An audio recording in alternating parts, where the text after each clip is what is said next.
इसमें मेरे लिए क्या है? हम में से बहुत सारे लोग अपना टाइम रिग्रेट फिल्ड पास्ट में फंसकर या अनकंट्रोलेबल फ्यूचर के बारे में चिंता करके स्पेंड करते हैं। फिर भी हम इस होप को अपने अंदर रखते हैं कि हम किसी तरह से अपनी लाइफ को इंप्रूव कर सकते हैं, ज्यादा खुश हो सकते हैं, ज्यादा नॉलेज अचीव कर सकते हैं। हालांकि हमें ऐसा कैसे करना चाहिए, इसका कोई क्लियर आइडिया हमारे पास नहीं होता है। तो दोस्तों, best selling book the power of now में बेस्ट सेलिंग ऑथर और रिनाउंड स्पिरिचुअल गाइड एकार्ट टोले रीडर्स को अपनी इनर लाइफ के कॉम्प्लेक्स टेरेन को पार करने और उनके पास्ट, प्रेजेंट और फ्यूचर से रिलेशनशिप को स्टेबल करने के कई मेथड्स प्रोवाइड करते हैं। टोले की प्रैक्टिकल फिलॉसफी का क्रस्ट प्रेजेंट मोमेंट में रहना है, ताकि हम उन मैक्सिमम पेन्स को अवॉइड कर सके जो हम यूजुअली एक्सपीरियंस करते हैं। इसके लिए यह बुक माइंड और सफरिंग के बीच कनेक्शन पर फोकस करती है। यह खुद को डैमेज करने वाले कई तरीकों पर different point of view offer करती है। फॉर एग्जाम्पल, अपने आप को सफरिंग की साइकिल्स में फंसाना और अपने आप को खुश रहने से रोकना, इन सारे मुद्दों पर यह किताब रोशनी डालेगी। दोस्तों, द पावर ऑफ नाउ ने लाखों लोगों को उनकी लाइफ को इंप्रूव करने में हेल्प किया है, जिसमें दूसरों के साथ अपने रिलेशनशिप को मेंटेन करने और मोस्ट इंपॉर्टेंटली सेल्फ एस्टीम को बढ़ाने और पूरी तरह से अपनी लाइफ के साथ एंगेज रहना भी सिखाया गया है। प्रेजेंट पर फोकस करके और पास्ट या फ्यूचर को इग्नोर करके आप अपनी लाइफ को ग्रेटली इंप्रूव कर सकते हैं। दोस्तों, हम में से कई लोग इनर पीस की सर्च कर रहे हैं और हमारी लाइफ को इंप्रूव करना चाहते हैं। अगर एक वर्ड में समझाया जाए तो हम एनलाइटनमेंट को ढूंढ रहे हैं, फिर भी हम नहीं जानते कि हमें कौन से स्टेप उठाने चाहिए। पहला स्टेप आपकी सोच से भी ज्यादा आसान हो सकता है। दोस्तों, हम पास्ट में और फ्यूचर में रहते हैं।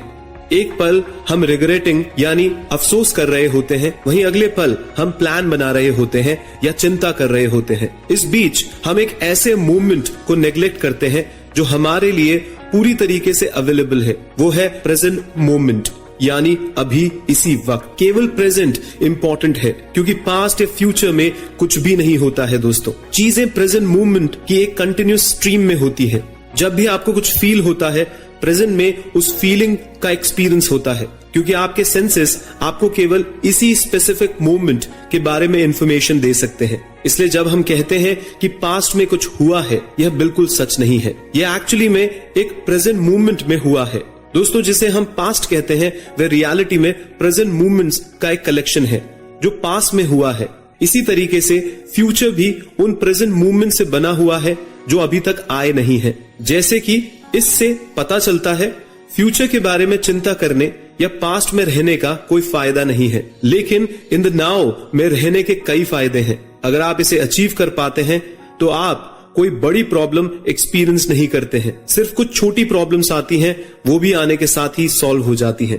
फॉर एग्जाम्पल, एक साइंटिफिक पेपर लिखने जैसा चैलेंज टास्क अक्सर अचीव करने के लिए बहुत बड़ा और कॉम्प्लिकेटेड लगता है, लेकिन अगर आप बचे हुए काम के बारे में चिंतित हैं या पास्ट में इस पर काम करने की मिस्ड अपॉर्चुनिटीज का अफसोस मना रहे हैं, तो आप कोई प्रोग्रेस नहीं कर पाएंगे। दोस्तों, लेकिन अगर आप डेटा कलेक्ट करके एक स्ट्रक्चर को डेवलप करके फर्स्ट चैप्टर लिखकर एक छोटी प्रॉब्लम के साथ दूसरी प्रॉब्लम सॉल्व करते हैं, तो आप इसे आसानी से पूरा कर पाएंगे। दोस्तों, तो प्रेजेंट में रहने की कोशिश करें, पास्ट से क्लिंज यानी चिपकना बंद करें और फ्यूचर के फियर को रोकें। दोस्तों, और आप देखेंगे कि आपकी लाइफ में ड्रामेटिकली कैसे इंप्रूवमेंट आते हैं।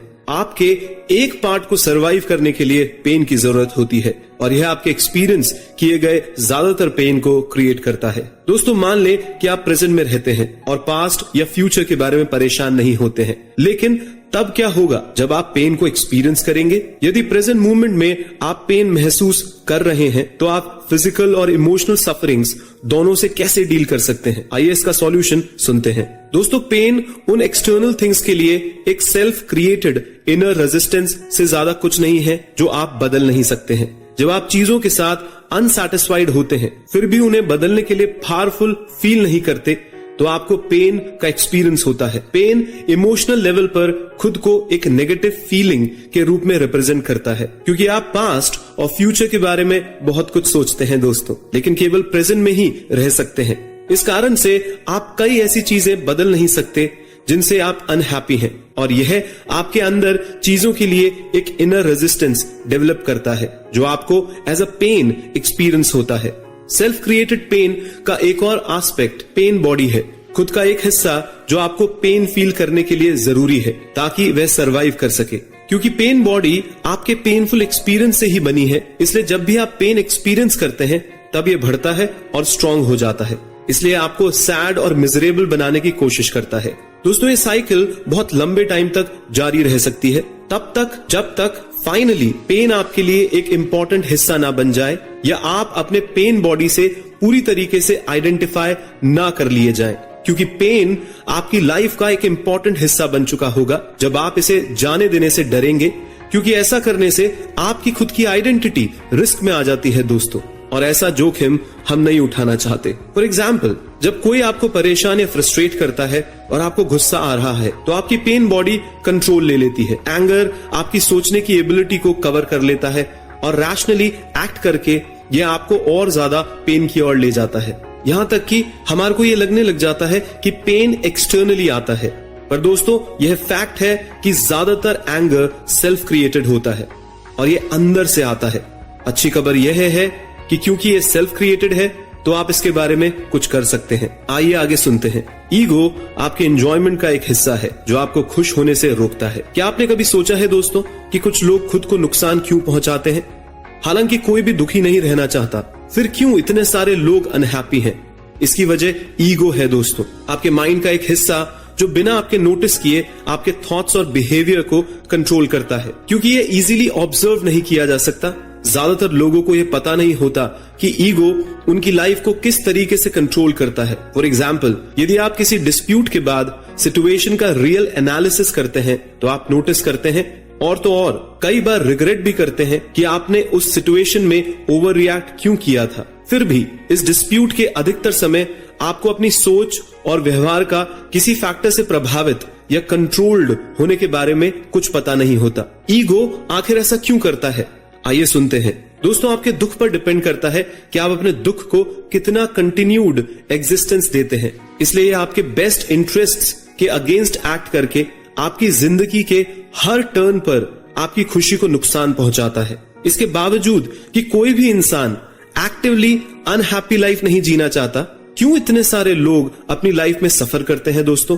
कभी आपने सोचा है ये? इस सवाल का जवाब आपके माइंड का डिस्ट्रक्टिव पार्ट दे सकता है जो दुख प्रोड्यूस करता है। फॉर एग्जाम्पल, कुछ लोग इंटेंशनली डीपली डिस्ट्रक्टिव और पेनफुल रिलेशनशिप में रहने का डिसीजन लेकर अपनी खुशी को नुकसान पहुंचा सकते हैं। अहंकार यानी ईगो आपको दूसरों के साथ कॉन्फ्लिक्ट की सिचुएशन में ले जाता है और आपको आपकी प्रेजेंट स्टेट से नाखुश बनाता है ताकि वह आपके बिहेवियर और थिंकिंग पर कंट्रोल कर सके। फॉर एग्जाम्पल, जब दो या ज्यादा ईगोज एक साथ आते हैं तो ड्रामा क्रिएट होता है दोस्तों, जैसे कि छोटे ऑफिसेस और घरों में देखा जा सकता है। जब लोग पीसफुली एक साथ रहना चाहते हैं तो उनके ईगोज उन्हें ट्रिवियलिटीज यानी कमियों की वजह से नाराज करते हैं और उनको ओवर रिएक्ट करवाते हैं। यदि आप खुद को सडनली एक छोटे से इशू पर एक वायलेंट डिबेट में पाते हैं, जैसे कि आज किसका किचन साफ करने का टर्न है या यह टेलीविजन प्रोग्राम अच्छा है कि नहीं, यह प्रोबेबली ईगो का काम है। यह सब आपका ईगो आपसे करवा रहा है दोस्तों, यह हमेशा ध्यान रखिएगा। ईगो ह्यूमन माइंड का एक डिस्ट्रक्टिव हिस्सा है। यह आपका सबसे इंपॉर्टेंट हिस्सा बनना चाहता है और ये कोई लिमिट्स नहीं जानता दोस्तों। इसलिए यदि आप इसे कंट्रोल यानी खुद पर कंट्रोल लेने देते हैं तो इससे आपको बहुत दुख होता है और होता रहेगा दोस्तों। यदि आप एक रिचर और ऑलमोस्ट पेनलेस लाइफ चाहते हैं तो अपने माइंड से अलग होकर अपनी बॉडी पर फोकस करें। दोस्तों ईगो की पावर उन कई कारणों में से एक है जो आपको आपके माइंड से खुद को अलग करने और अपनी बॉडी पर ज्यादा फोकस देने की इंपॉर्टेंस को एस्टैब्लिश करती है।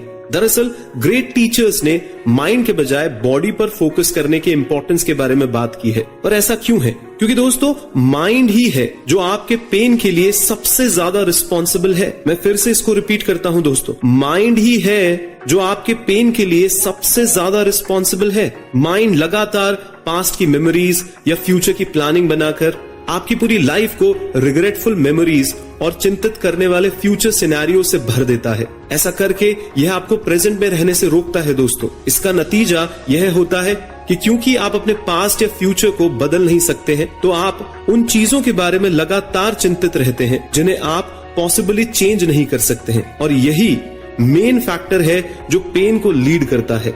जाहिर है हमें माइंड की फाड़ को कम करने और उसे कंट्रोल करने के कुछ रास्ते तो सर्च करने ही होंगे, पर हम ऐसा कैसे कर सकते हैं? माइंड से हटकर दोस्तों। हाँ, अपनी बॉडी पर फोकस शिफ्ट करके। आपकी बॉडी जानती है कि आपके लिए क्या बेस्ट है। अपनी बॉडी को सुनकर आप इसकी एक क्लियर इमेज बना सकते हैं कि आपकी लाइफ में क्या इंपॉर्टेंट है। जीसस ने बॉडी की इंपॉर्टेंस के बारे में अक्सर बात की थी और इसे कई प्रोवर्ब्स और एल्गोरीज वे में भी यूज किया है। फॉर एग्जाम्पल, आपकी बॉडी एक टेम्पल है। जीसस के रिसरेक्शन यानी पुनरुत्थान और उनके स्वर्ग में जाने की स्टोरीज हमेशा इस बात पर जोर देती है कि जीसस की बॉडी कब्र से गायब हो गई थी और वह अपनी बॉडी के साथ स्वर्ग चले गए थे, ना कि सिर्फ अपने माइंड या सोल के साथ। माइंड पर कॉन्सेंट्रेट करते हुए और बॉडी को इग्नोर करते हुए कभी किसी ने एनलाइटनमेंट नहीं पाया है दोस्तों। गौतम बुद्ध की बात ले लीजिए। बुद्धा का 6 साल की एब्स्टिनेंस इंक्लूडिंग फास्टिंग में एक विविड एग्जाम्पल देखा जा सकता है, जिसमें उन्होंने अपनी बॉडी को खुद से अलग कर लिया था। रिजल्ट, वह एक्चुअली में अपनी बॉडी से अलग फील करते थे, लेकिन पीस या एनलाइटनमेंट में नहीं दोस्तों। उन्हें इन प्रैक्टिसेस को छोड़ने पर और एक बार अपनी बॉडी के साथ फील करने पर ही ज्ञान प्राप्त हुआ था। अगर आपको पता हो तो बिना जजमेंट अपने माइंड को ऑब्जर्व करना बेस्ट वे है अपने माइंड से अलग होने के लिए, और इस तरह पेन से खुद को फ्री करने के लिए ये बेस्ट ऑप्शन है दोस्तों। जब आपको पता चलता है कि आपका माइंड आपको पेन महसूस करा रहा है जिसकी वजह से आप प्रेजेंट में नहीं रह पा रहे हैं, तो आपको इसे खुद से अलग करना होगा। पर प्रश्न उठता है कैसे? आइए सुनते हैं दोस्तों। अपने माइंड से खुद को अलग करने के लिए आपको इसके बारे में और इसका आपके ऊपर जो प्रभाव है उसके बारे में भी पूरी तरीके से कॉन्शियस होना जरूरी है। अदरवाइज आप उन अनगिनत छोटे और सटल तरीकों को कभी भी नहीं समझ पाएंगे जो आपकी थिंकिंग और बिहेवियर को इन्फ्लुएंस करते हैं और इसलिए आपकी खुशी को भी प्रभावित करते हैं। फॉर एग्जाम्पल, यदि आप अपने माइंड को ऑब्जर्व करना चाहते हैं तो अपने आप से पूछें कि मेरा नेक्स्ट थॉट क्या होगा। यदि आप इस क्वेश्चन पर फुल फोकस करते हैं तो आप देखेंगे कि नेक्स्ट क्लियर थॉट आने से पहले कुछ समय लगता है दोस्तों। और इस ऑब्जर्वेशन के थ्रू दोस्तों आप अपने थिंकिंग के फ्लो में एक गैप क्रिएट कर सकते हैं जिससे आपको बेहद फायदा होगा। यदि आप ऐसा अक्सर करते हैं तो आप नोटिस करेंगे कि नॉर्मली माइंड के कंटिन्यूस फ्लो से आप खुद को कितना ऑक्यूपाइड कर लेते हैं और आपको अपने माइंड को इंटरप्ट और सेपरेट करने के लिए प्राइमरी टूल मिल जाता है। बार बार ये प्रश्न करते रहना कि भाई मेरा नेक्स्ट थॉट क्या होगा। दोस्तों, आपके लिए सेकंड मेथड अपने माइंड को ऑब्जर्व करना है, वो भी बिना जज किए। जज करना अपने आप में माइंड का एक एक्ट है, इसलिए यदि आप कुछ जज करते हैं तो आप फिर से अपने माइंड को यूज कर रहे हैं। फॉर एग्जाम्पल, यदि आपके काम के बीच में आपको रनिंग करने का फील होता है तो बस अपने शरीर के सिग्नल को फॉलो करें। आपका शरीर जानता है दोस्तों कि उसके लिए क्या अच्छा है, इसलिए बाहर जाएं और रन करें। उसके बाद उन छोटी आवाजों को सुने जो आपके माइंड में घूम रही है। अभी आपको काम करना चाहिए और टाइम वेस्ट नहीं करना चाहिए। हाँ दोस्तों, लेकिन उस आवाज को अच्छे या बुरे के रूप में ना देखें और एडवाइस को फॉलो करने की कोई कोशिश भी ना करें। बस उस पर स्माइल करें और एक्सेप्ट करें कि भाई ये थॉट्स भी एग्जिस्ट करते हैं और ऐसा माइंड ट्रिक्स प्ले करता है। ऐसा करने से आप अपने माइंड को नोटिस करके भी इसको फॉलो नहीं करना सीख लेंगे। परमानेंट अलर्टनेस की स्टेट में रहने की कोशिश करें। हाँ दोस्तों, बेहद आवश्यक। जब आप खुद को अपने माइंड से अलग करने में बेटर हो जाते हैं तो आप एक और टेक्निक को अपनाने की कोशिश कर सकते हैं और वह है एक्टिव वेटिंग। आइए सुनते हैं एक्टिव वेटिंग क्या है। दोस्तों, यह एक स्पेशल टाइप की वेटिंग स्टेट है जिसमें आप जानते हैं कि किसी भी समय कुछ इंपॉर्टेंट या सीरियस हो सकता है। ऐसे स्टेट में आपका सारा अटेंशन नाव पर फोकस्ड होता है। जब आप एक्टिव वेटिंग की स्टेट में आते हैं तो डे ड्रीमिंग, प्लानिंग या याद रखने के लिए कोई टाइम नहीं होता है जो यूजुअली हमें प्रेजेंट से डिस्ट्रैक्ट करता है।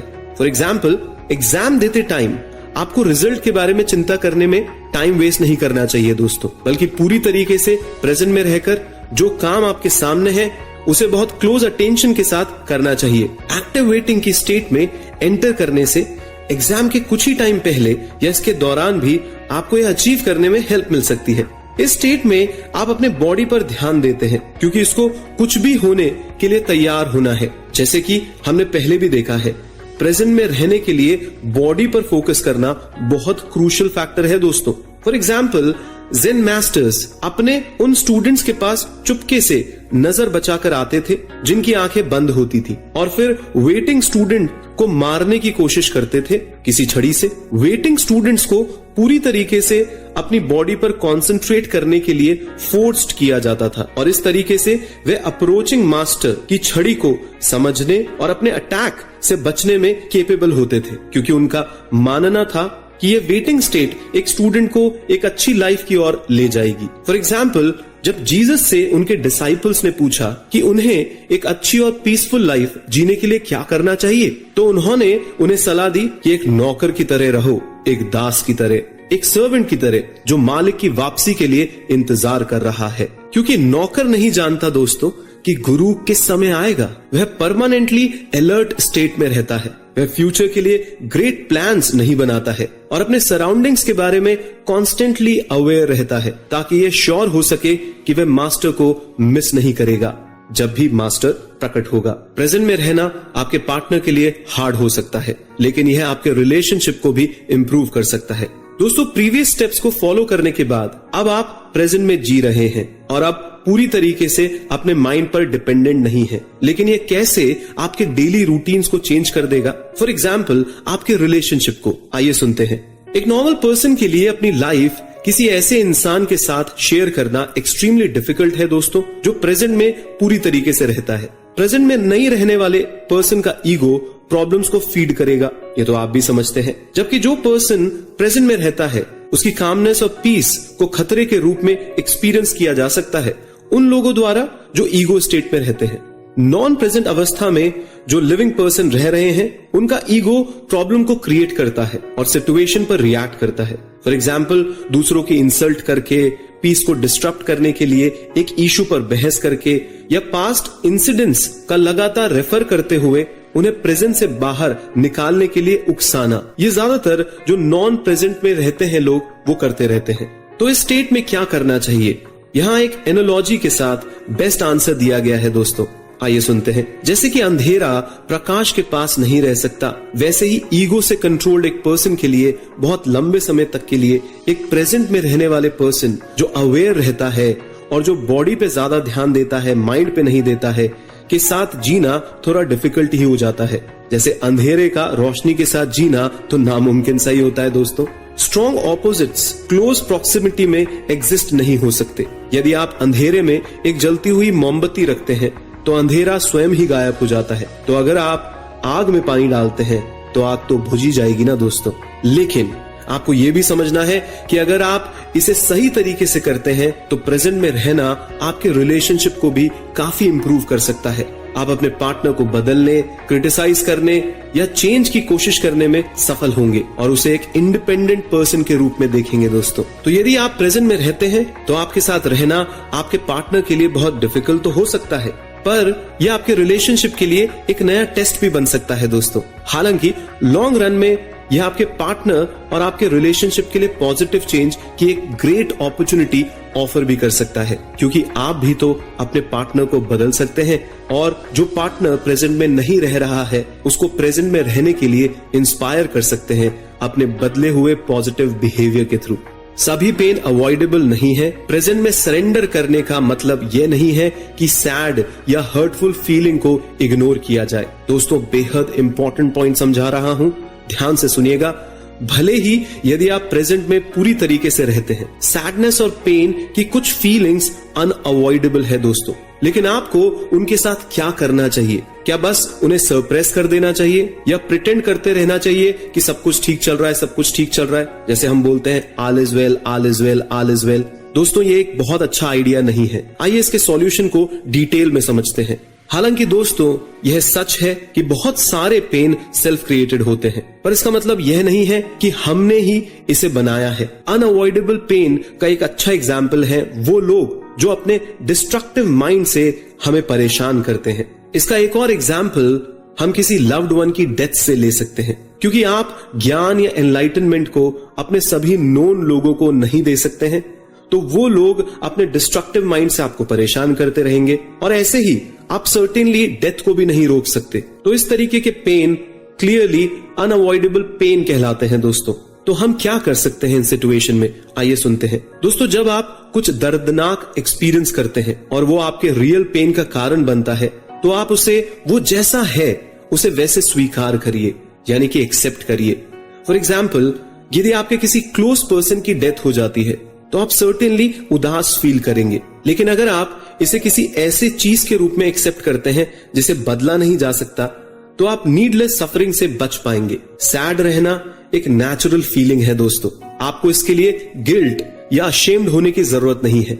चीजें जैसी हैं वैसी हैं। इसका मतलब यह एक्सेप्ट करना है कि आप कॉन्स्टेंटली यह सोचकर अपना टाइम वेस्ट नहीं करते कि चीजें या सिचुएशंस डिफरेंट होती। ध्यान रखिएगा, मैं वापस दोहराऊंगा।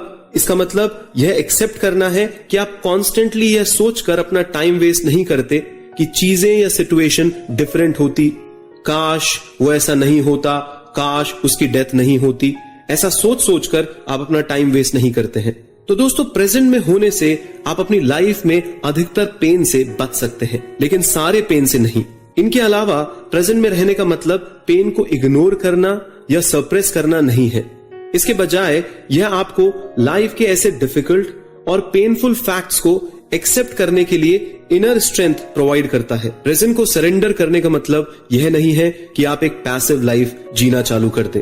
इनर पीस होना अच्छा है दोस्तों, लेकिन जब आपकी आउटर लाइफ की सिचुएशन खराब हो तो इनर पीस की बहुत ज्यादा वैल्यू नहीं होती। क्या प्रेजेंट को एक्सेप्ट करने से आप ऑटोमेटिकली पैसिव लाइफ जीने लग जाते हैं? ज्यादातर लोग ऐसा सोचते हैं, जिसमें आप माइंडफुल नहीं रहते या किसी भी चीज को बदलना नहीं चाहते जो आपको परेशान कर रही है। पर दोस्तों, ऐसा बिल्कुल भी जरूरी नहीं है। प्रेजेंट में रहना फीलिंग और इंसाइट का एक इनर प्रोसेस है, और इसके लिए आपको एक पैसिव एक्सटर्नल बिहेवियर डेवलप करने की जरूरत नहीं है दोस्तों। फॉर एग्जाम्पल, यदि आप कीचड़ में फंस गए हैं तो आप केवल अपने आप को यह नहीं बताते रहेंगे कि आप हमेशा कीचड़ में फंसे रहना चाहते हैं। इसकी बजाय आप बिना डरे कोशिश करते हैं खुद को इससे फ्री करने के लिए। प्रेजेंट में रहना आपको नए रिसोर्सेस और प्रॉब्लम्स को सॉल्व करने के लिए तरीके भी प्रोवाइड कर सकता है दोस्तों। ये सर्टेनली सच है कि नाव में रहने से आप नए तरीके की स्ट्रेंथ और डिटर्मिनेशन ला सकते हैं, क्योंकि आप अपने इनर रिसोर्सेस को प्रॉब्लम क्रिएट करने में वेस्ट नहीं कर रहे हैं। इनफैक्ट प्रेजेंट में रहने से आप एक्चुअली में किसी चीज को प्रॉब्लम की तरह नहीं देखते हैं, बल्कि इंडिविजुअल मैनेजेबल सिचुएशन की तरह देखते हैं, जिन्हें आप एक एक करके सॉल्व कर सकते हैं। यह आपको अधिक इफेक्टिव बनाता है दोस्तों, प्रेजेंट में रहने और प्रेजेंट को एक्सेप्ट करने का मतलब यह नहीं है कि आप एक पैसिव लाइफ के लिए कमिटेड हैं, या आप इसे बेटर करने के लिए बदलने की कोशिश नहीं करेंगे, बल्कि प्रेजेंट पर फोकस करके और पास्ट और फ्यूचर को उनकी जगह पर रखते हुए आप ये क्लियरली देख पाते हैं कि किसी भी मोमेंट में एक्चुअली क्या गलत हो रहा है, और आपके पास उन चीजों को बेहतर रूप से बदलने के लिए स्ट्रेंथ भी है कि नहीं। तो कितना क्लियर हो जाता है दिमाग जब हम प्रेजेंट में रहते हैं और अपना ध्यान अपनी बॉडी पे लगाते हैं, किसी को जज नहीं करते और चीजों को एक्सेप्ट करके चलते हैं। तो दोस्तों, फाइनल समरी में मैं आपको इस बुक का की मैसेज देना चाहूंगा। दोस्तों, इस बुक को पढ़कर आप जान गए होंगे कि मैं अपना जीवन कैसे बेहतर बना सकता हूँ। पास्ट या फ्यूचर पर फोकस नहीं करें दोस्तों, प्रेजेंट में रहें और अपने आप को ओवर थिंकिंग माइंड से अलग करने की कोशिश करें। इस मेथड को फॉलो करने के बाद आपके दुख कम हो जाएंगे दोस्तों, और आपकी लाइफ निश्चित ही इंप्रूव होगी। दोस्तों, ये किताब थोड़ी डीप है। हाँ, ये थोड़ी डीप किताब है, इसको बार बार सुनिएगा। बहुत ही जबरदस्त किताब है दोस्तों। पर आप जितनी बार इस समरी को सुनेंगे उतनी बार आपको क्लैरिटी आएगी कि जिंदगी को कैसे जिया जा सकता है। एकार्ट टोले मॉडर्न मेडिटेशन के हीरो माने जाते हैं दोस्तों, फादर माने जाते हैं। ओपरा विनफ्री के गुरु भी माने जाते हैं मेडिटेशन के एकार्ट टोले। इस बुक ने क्रांति ला दी है दोस्तों, लोगों का दुनिया को देखने का नजरिया ही बदल दिया है। इस बुक को लाइटली मत लीजिएगा, इसको जस्ट अनदर बुक मत समझिएगा, इसको अपनी लाइफ फिलॉसफी के अंदर डालिएगा दोस्तों। मेरी तो सिर्फ और सिर्फ यही शुभकामना है कि आप चैंपियन बने और अपनी लाइफ में बहुत तरक्की करें। बहुत बहुत धन्यवाद।